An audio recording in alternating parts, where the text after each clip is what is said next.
fuel in the water In tank. the water Just tank? asking, yeah. It only cost 10 grand to fill up. Yeah, if they're trying to put out the fire with the water tank full of gas, it might have the opposite effect. You guys had the meeting so fast, I couldn't even get into Zoom before the parking lot was gone. The live YouTube stream. Hey, man, I chaired an efficient meeting. Yeah, the Wayne said tried to get in. I said, well, it's probably over by the time you clicked it. Yeah. Record time. 6 minutes. 3 technically. We started at 8:03. We wrapped it up at 8:06.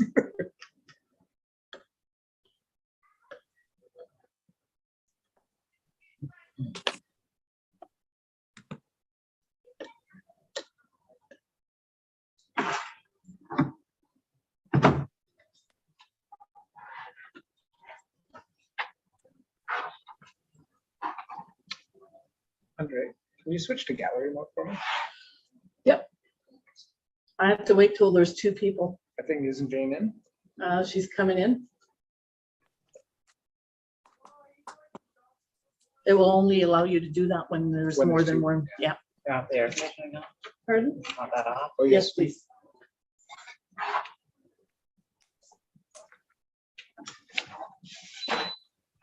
Thank you. That's how you make it a fast meeting. Eh? You make sure we're all sweating. Yeah. Just gonna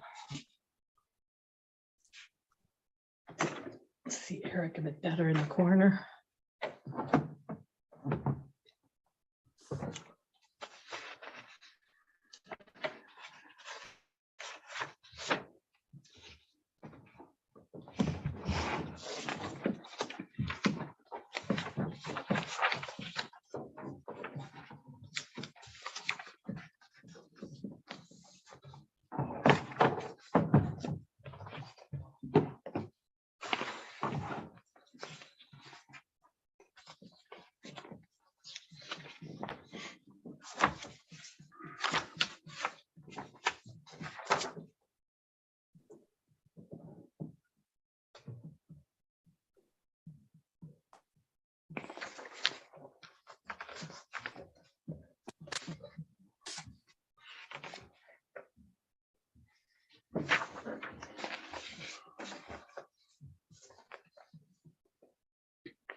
Eat a flight. Mm-hmm.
Good evening, everybody. Welcome to our General Government and Finance meeting.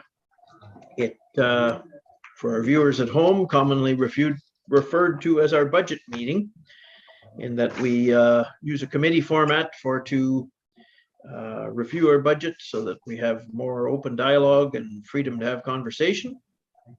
And before us, there's a variety of documents tonight related to the budget, and our great helper, Mr. Rogers, is here this evening also to walk us through some of these documents, I'm sure, because under the circumstances we are up against some timeframes related to the municipal election and other such things. He, I'm certain, has been very helpful to us in bringing this together along with our own staff resources in a very timely manner. So I would take a mover and a seconder to open the meeting. Moved by Councillor Legacy, seconded by Councillor Corbett, that this meeting open at 7:01 p.m. All in favor?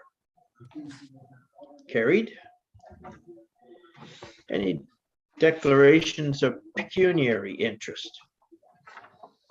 Wouldn't expect any. The budget is common to us all. Oh, a minute here, I've lost my screen. Be careful what buttons I'm pushing this evening.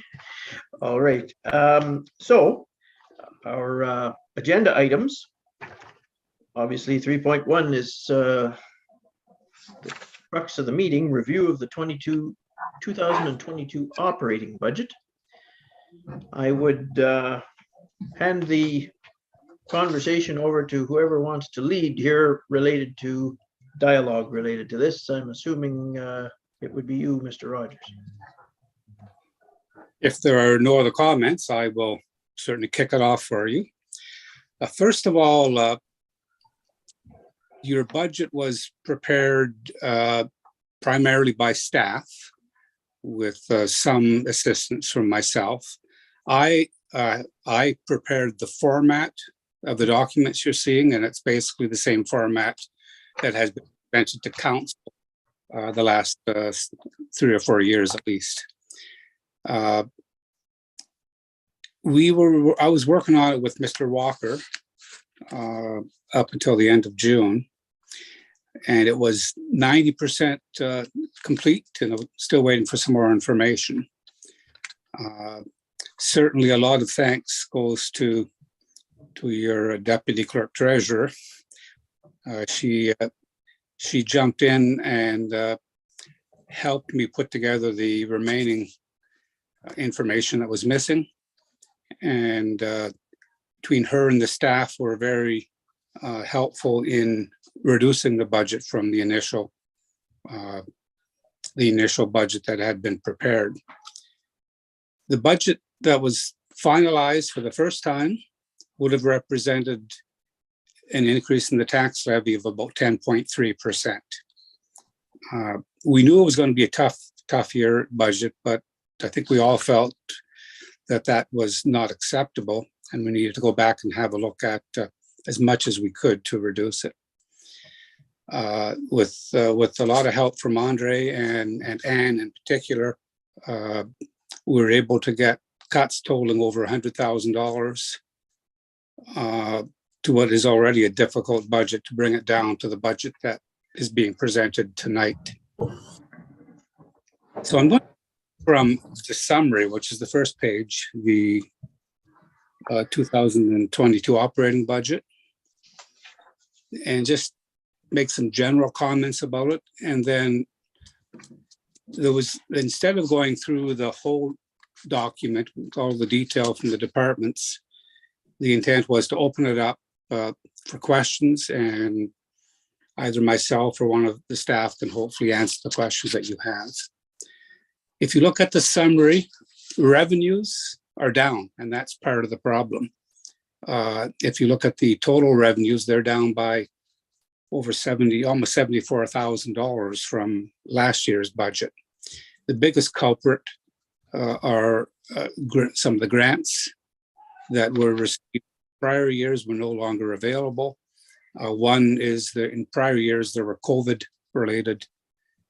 grants to help out with COVID related costs, and there were also grants for other programs that are no longer available.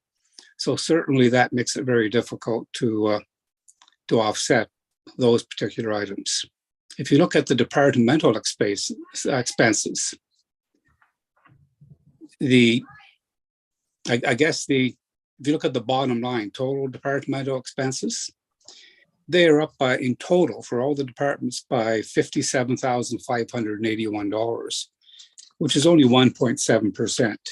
And I'm sure, as everyone is aware, there are a lot of inflationary costs that the departments are seeing. Some very notable ones that I'll make some reference to. Most notable, of course, is the prices of gas.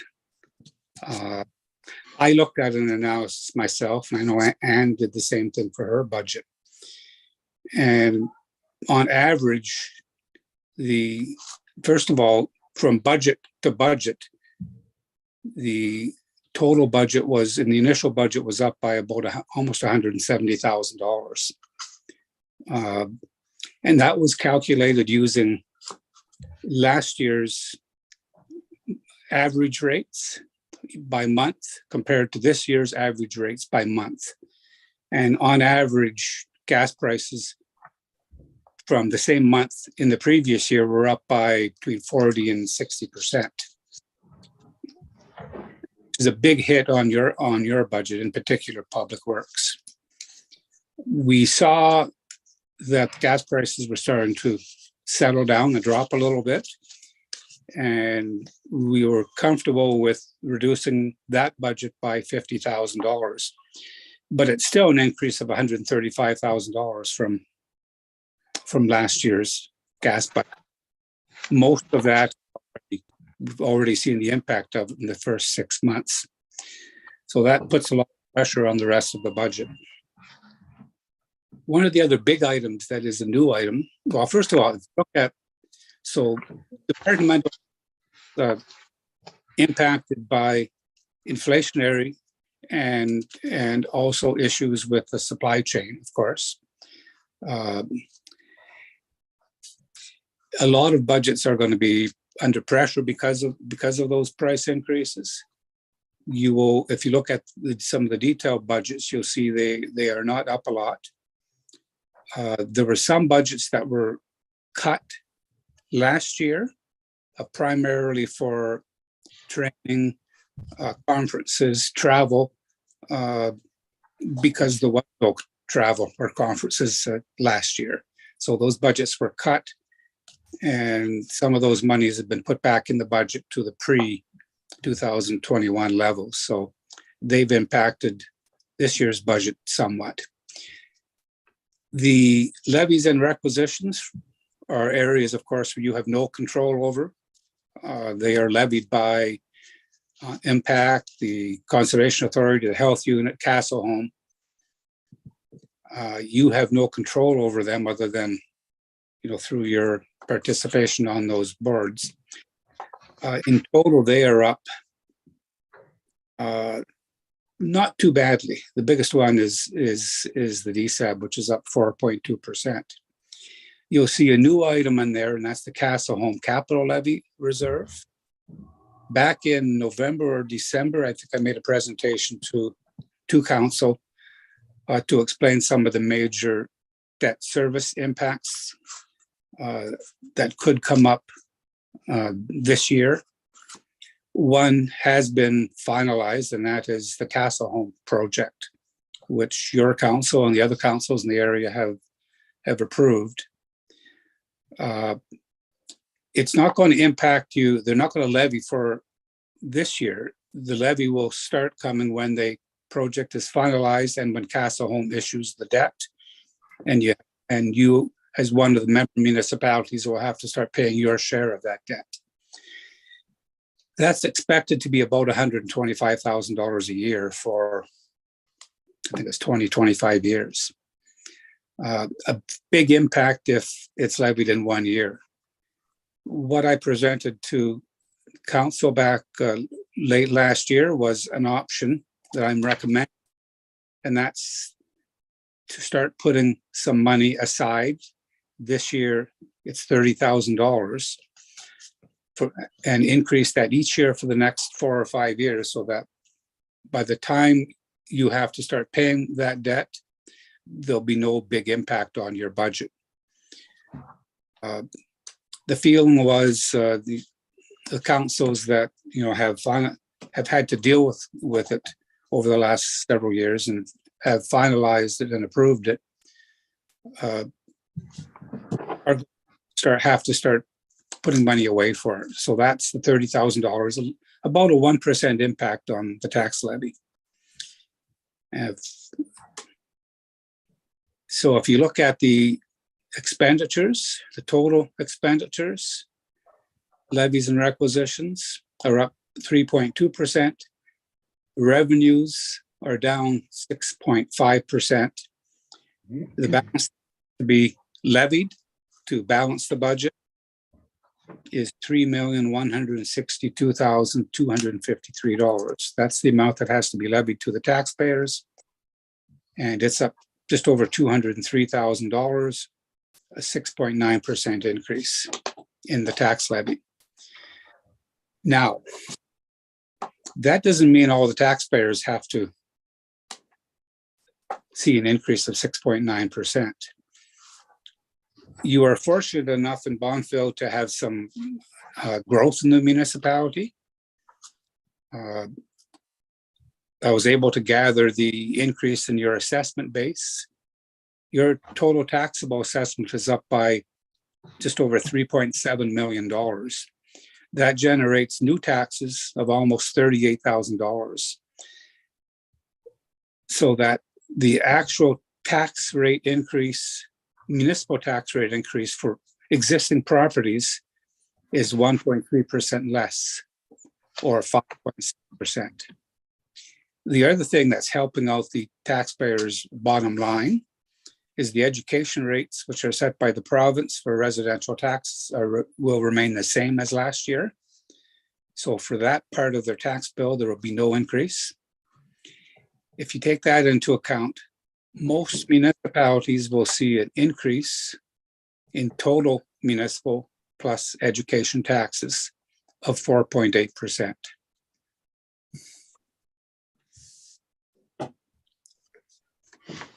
If you want to now move to any questions about the operating budget, any of the details, I'd be happy, myself or the staff, to try and answer before we move on. Any questions from anybody?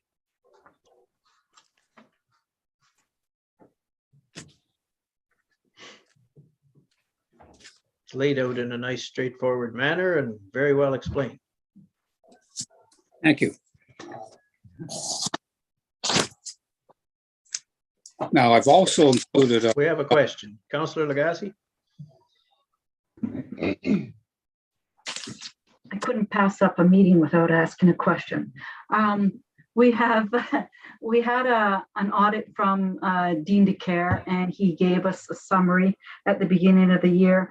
Are we in line with everything that he suggested for the township when it comes to the reserves and I think there was a couple of other things, the landfill closure, and I'm not sure what else, but did we keep that in mind when doing the budget? I think so, yes. You're going to see some recommended uses of reserves this year. You're going to see some recommended small amounts being added to reserve funds, mostly because of existing bylaws passed by this council and previous councils. For instance, the fire department budget includes, I believe, $5,000 that will be used in particular, if you look in their capital budget, to help pay for fire equipment. And that's quite common for other municipalities to put money away to help pay for some of those costs. You also had a reserve that was put away at least 1 year. And then for some reason it didn't get put away in the other years for election costs. Election occurs every 4 years, so it was felt it made sense to look at the estimate total cost of an election, divide it by 4, and put that much into reserve for the 3 years, so that in the 4th year, there'd be no impact. So this year's budget is making use of the reserves that have been put aside to date to help reduce what the taxpayer has to pay this year. As for the landfill, each year your financial statement reports the anticipated post-closure costs.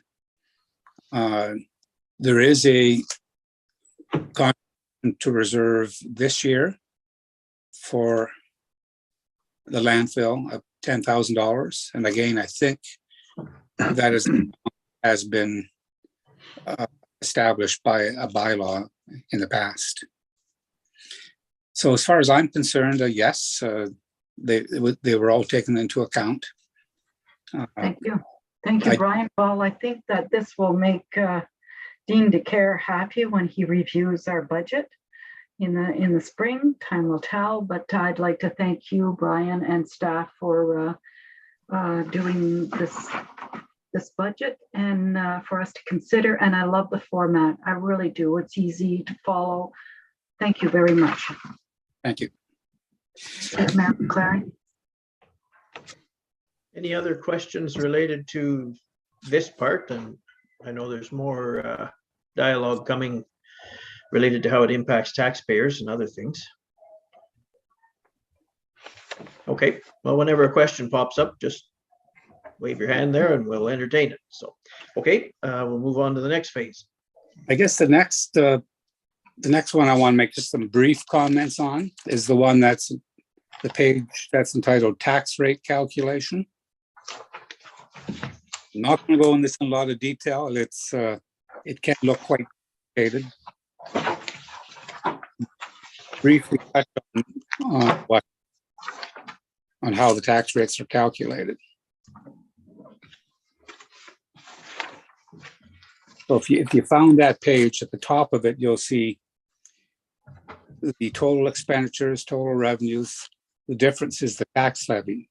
And that's the amount of taxes that by law have to be raised.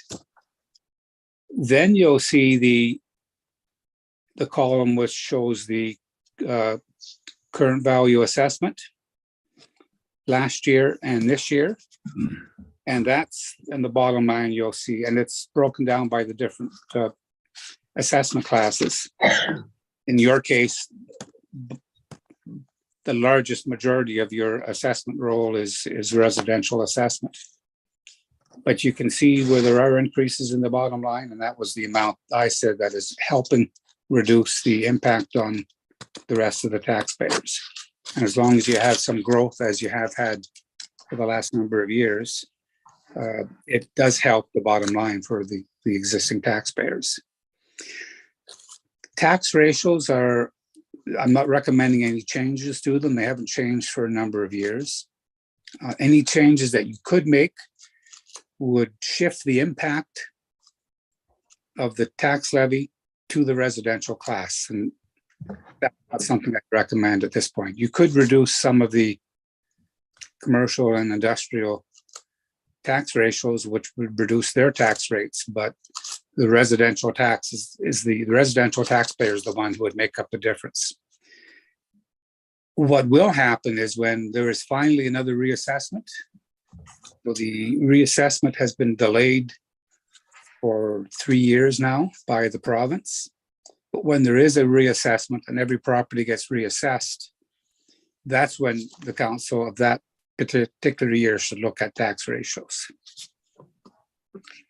So what we do to calculate the tax rates is we take the current value assessment from the returned roll times the tax ratios to give you a weighted tax ratio. And then that total of that is divided into the total tax levy to arrive at the residential tax rates.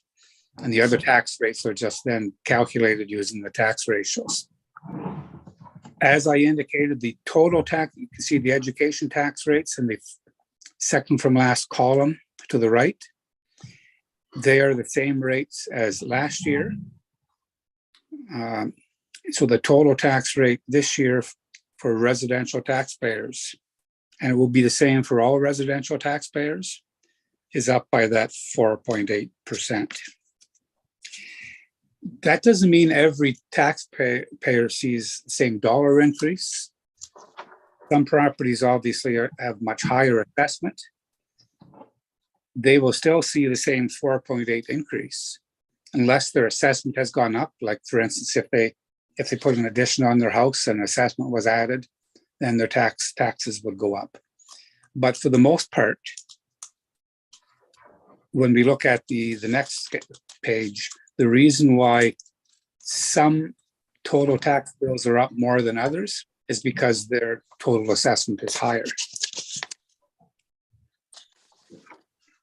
So if you move to the page that is headed Total Tax Tools 2022 Frequency Distribution by Tax Impact by Property.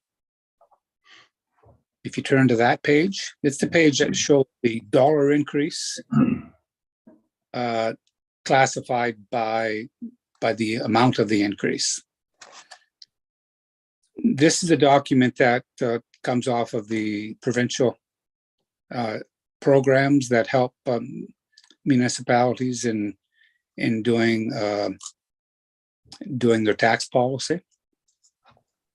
You'll see that 56%, 866 properties are going to see an increase of less than $100 in total taxes. The average increase for those 866 properties is $46. And you'll see some properties are going to have higher increases, but they're the ones that have higher assessment. So when you take a percentage, the 4.8% of a higher total tax bill, obviously their dollar amounts will go up by more. Still, for all of the residential properties, there's 1,542 residential properties in the township. The average change or increase for those properties is going to be $96. That's the average, not everybody, of course. And I'm sorry, yes, that's the average increase is $96, which translates, if you're on a monthly payment system, to about $8 a month.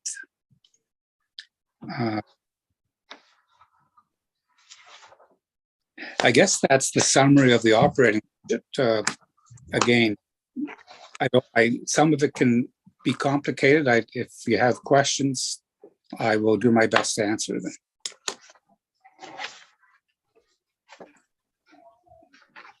Yes, Councillor Vinecourt. Just maybe a comment or not a question too, Brian, like, so total levies and requisitions, so they're up like 71 grand, is that correct? On page, yeah. Go back to that page. Yes, I believe so. So that's basically rough 3%, which 3% of the budget? Or 3% or 1% increase is about what, $30,000, I'd say 29.6. Is about $30,000. That's the total levies. That's the right. The increase is shown in the far right-hand column are the increases for that particular. Just for that, yeah. If you look at the total expenses, okay, the total revenues are down 6.5%. The total departmental expenses are up 1.7%. The total levies and requisitions from the agencies and boards are up 9.1%. 9.1. And the total tax levy is up 6.9%. So if you look at the revenue increase, a decrease of $73,000, so that means the tax levy has to go up to offset it by $73,000. The departmental expenses are up by $57,000, and the total requisitions and levies are up by $78,000. You add those three, you'll get the $203,000 increase in tax levy. Okay, thank you. Yeah, I was just looking at your Opta sheet there and the total revenue capture, I guess I'll call it, of $147,311 to make the budget work. 74 grand of that almost is the revenue decrease. So roughly half of the increase in the total collection is increase and half is due to loss of revenue. So Right. And this is just residential properties, keep that in mind. So your commercial, the pipeline, some of the other properties.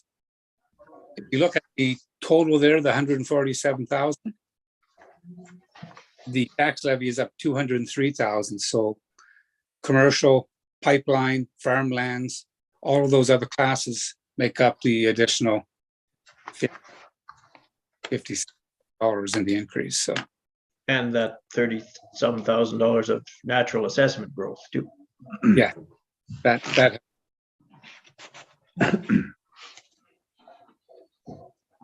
Okay. Is there more questions related to where we are so far? Okay. So as I'm sure the deputy clerk treasurer has indicated, there is somewhat of a urgency with passing a budget. The intent of tonight's meeting was to give you a chance to look at, as the mayor indicated, and to ask questions. At your next regular meeting, if you approve of the budget, if the committee approves of it tonight, will require the preparation of the bylaws by the deputy clerk. And they would have to be read 3 times at that meeting. And she would also present to you the tax ratio bylaw, which has to be passed each year. And the one other, and the tax rates are part of the bylaw. So that would all come forward in the next meeting. If In you our don't sorry have to any, interrupt.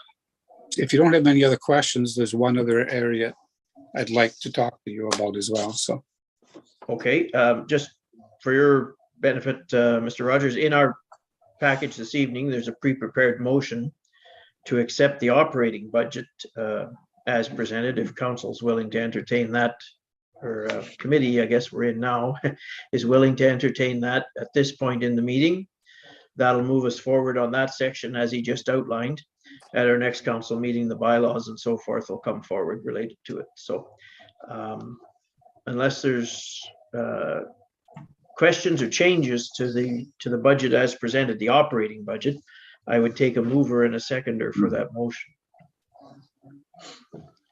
Moved by Councillor Corbett and seconded by Councillor Vinecore, that the 2022 operating budget be recommended to council as presented, and that a bylaw be prepared for all 3 readings to adopt the 2022 operating budget. Be it hereby resolved that council, I guess it would be committee, approves of this recommendation. Any final questions related to it? All in favor? Carried. Okay, now, right item, so now, yes, please, go ahead. it was thought, it would also be good to deal with your 2022 capital budget this year. These are items that are not included in the operating budget directly, and they only impact the operating budget to the extent that they can't be funded by the sources I've identified. Some of these things have already gone ahead, I believe. Others are starting to move. I have to thank Anne in particular for her help with this one. She was able to gather together from the other departments what the capital expenditure budget was they were looking for this year. And I summarized those for you, and I put together a list of the revenues to help pay for these particular items. So if you look at it, if you have that page, it's listed by departments.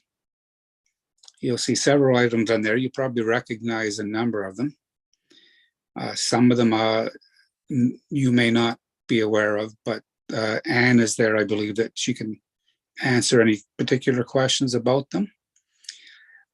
I want to just go deal with the revenue sources with you because it's quite important to understand who's going to pay for the $2.3 million in capital projects.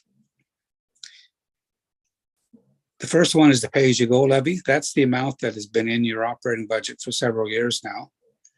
So the taxpayer is paying for that directly, but it is the same amount as previous years. So it doesn't increase their taxes, but that's the amount that we've been trying to build up each year so that in the future you won't be as you won't need to borrow for everything you can't get grants for. The federal gas tax is about $126,000 a year. And what is being recommended is that be used to pay for the share of work being done this year on the development road culverts, which is eligible for use of the gas tax. And the rest would be carried forward for future years' projects. The reserve funds, the fire department, you'll look at their budget, whoa, wait a moment.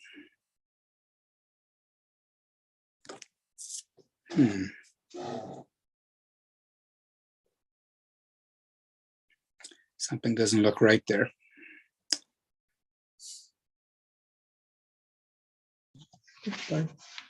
Brian, Mhm. I could give you a little help if you need it. Yes, I do. Okay, the fire department is asking to spend $57,150 of the reserve, which I believe is around 67,000. Mhm. So that's why you have that 57,150 to transfer from the fire department reserve if Okay. council accepts the capital projects. So that's all that's anticipated for this year? That's correct. Okay. And if you look down at the revenue sources, you'll see the 57,150. So the total cost of those fire department projects is recommended to be funded from the reserve funds that have been put aside.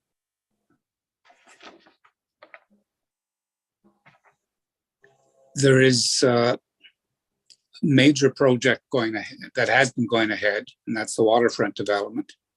It's of over $1 million, funded largely, I think almost 90% by NOHFC and FedNor grants.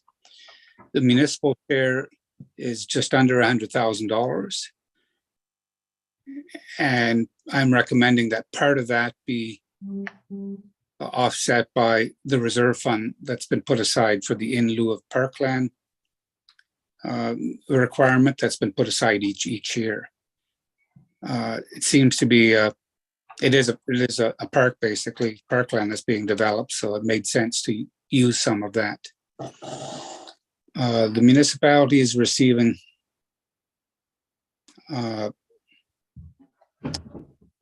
debt issuance. The grader that's being purchased by Public Works, it's recommended that when that purchase is completed, that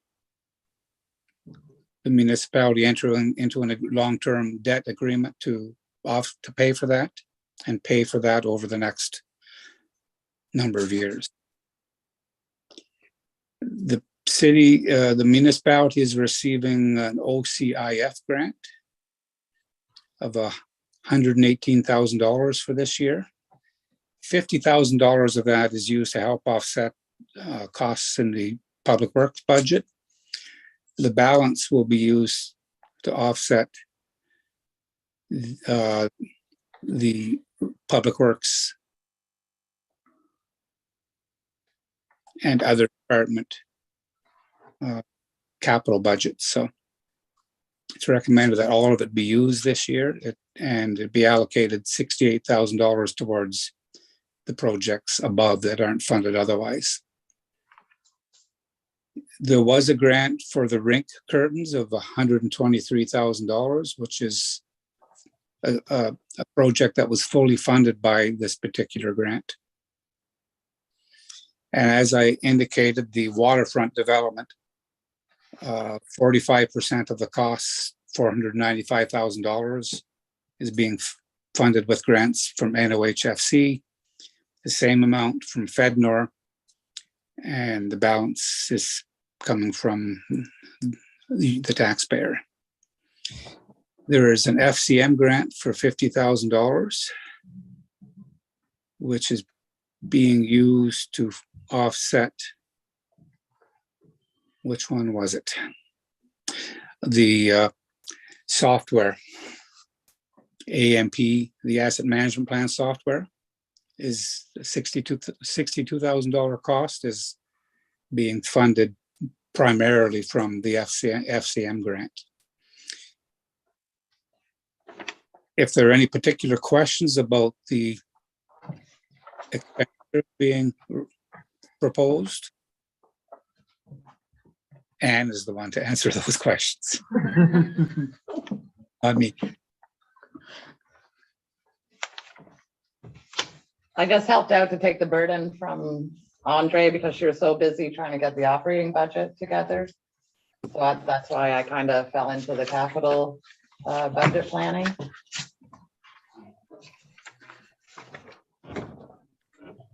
Any questions related to the capital side of things? Again, all of that, while the numbers are large, a lot of them relate to the waterfront portion, which is 90% funded by those grants. So that's going to cause a lot of activity to be happening at a very reasonable price to the municipality.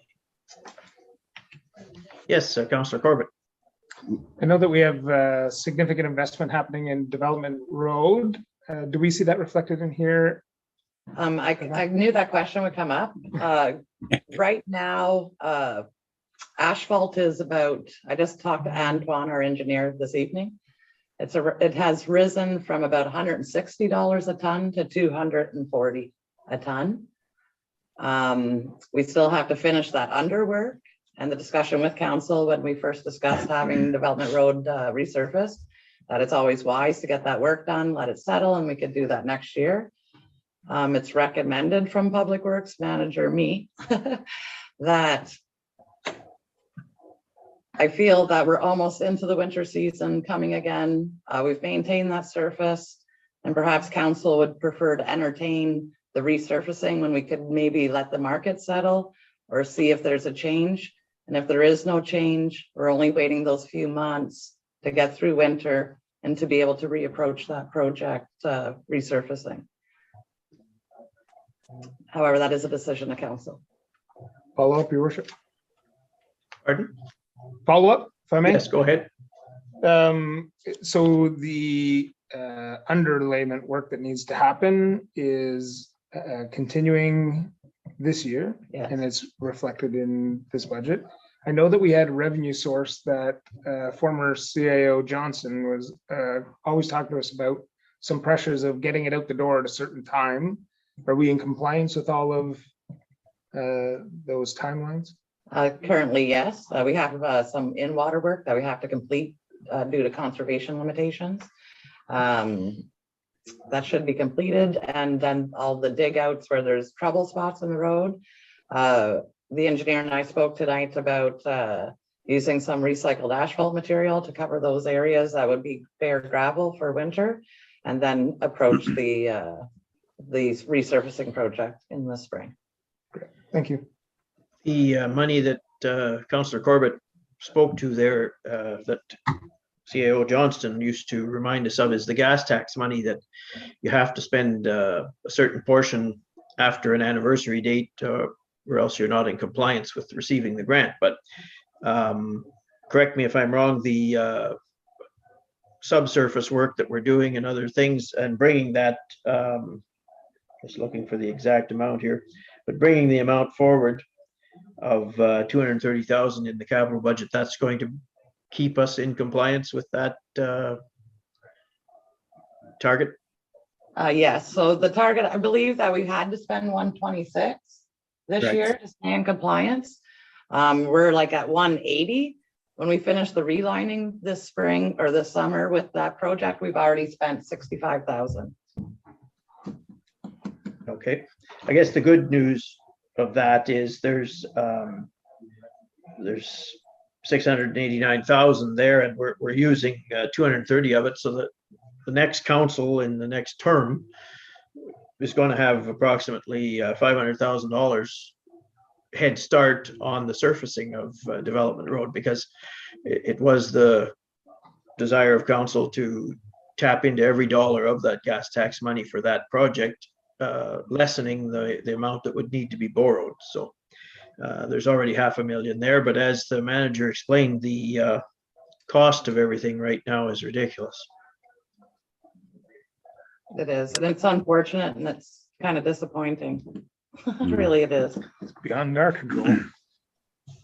Disappointing and costly in that I think from your report of some time ago, it's costing us about 50,000 a year just to keep patching the holes in the road. It's throwing good money after bad, but at the same time, when you're looking at $80 a metric ton of cost just of the raw material, that's another problem, along with the fact that everybody is in a situation right now that even if you green lighted the project, you might have difficulty finding a contractor to take it on.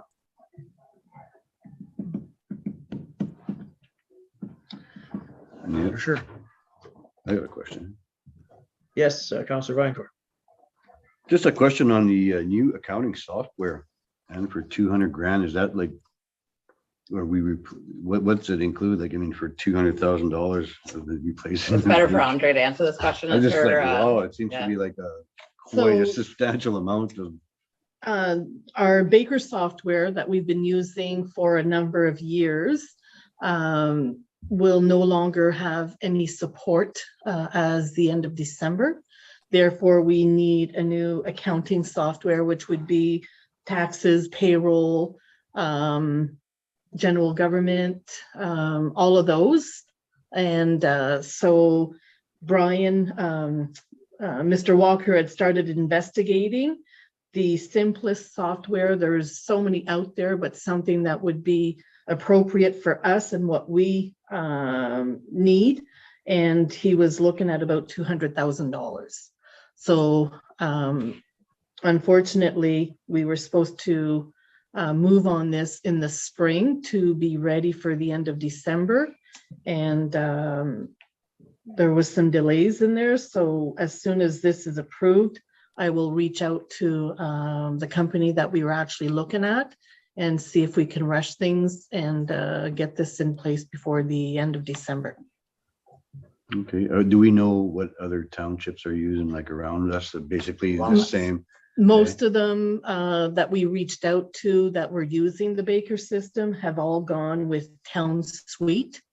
It's across Canada, and even those, the reviews from those townships with the changeover and everything, and Mr. Baker is working with Town Suite to make everything run smoothly, and they're all very impressed, and the ones that have been using Town Suite for Like it. years like it. Oh, It does everything they need.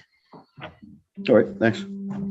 Just while it's under discussion, there's conversation happened, and it's sidewalk conversation, so it's nothing official, but there was a number of municipalities apparently in our neighborhood in the same position we're in, and they were working towards perhaps coming together and finding some way of maintaining the Baker system, because we're all in that same position of time running out on us and software not being refreshed.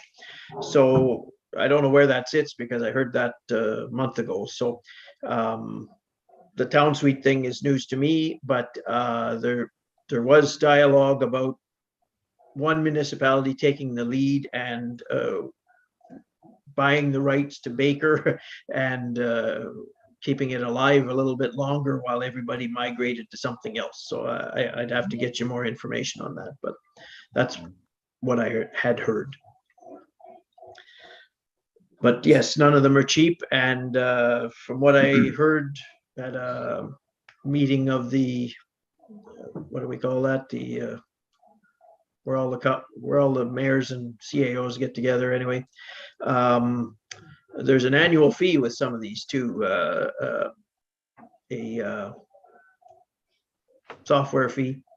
And that's where, if we saw other places in our budget too, the $50,000 for the asset management plan through FCM, that asset management software that we have, there's a large fee every year that we have to pay for it as well. So we'll have to be cautious as we enter into these things, that there's the initial purchase, but there's also maintenance subscription fees, I guess I'd call it. So we'll have to see where that goes at some point.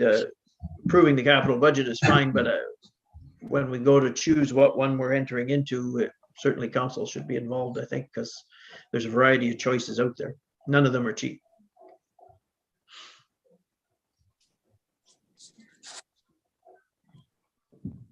Any other questions related to the capital budget at all?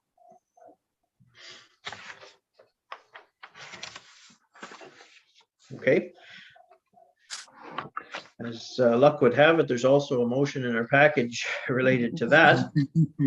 I'd take a mover and a seconder if we want to acknowledge, I guess, basically the capital budget as presented. Is that you're moving, Councillor Foisey?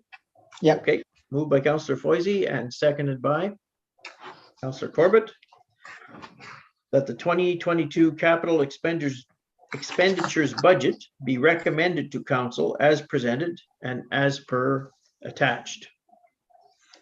Last call for questions. All in favor? Carried.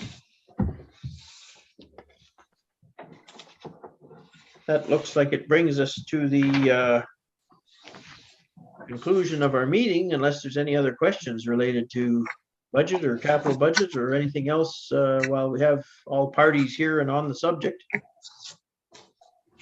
Once again, I'd like to thank our staff, in-house staff, and Mr. Rogers certainly for presenting us a very concise and reasonable budget. I think for the world circumstances that we're in, with inflation running 8% now, they're saying, in some sectors, and some of the surprises that come upon us, and the explanation, it's pretty easy to say when your revenues drop by 2%, basically 2.5% of your tax levy, when your revenues fell that much, and you're still only increasing by 2.3% over and above that.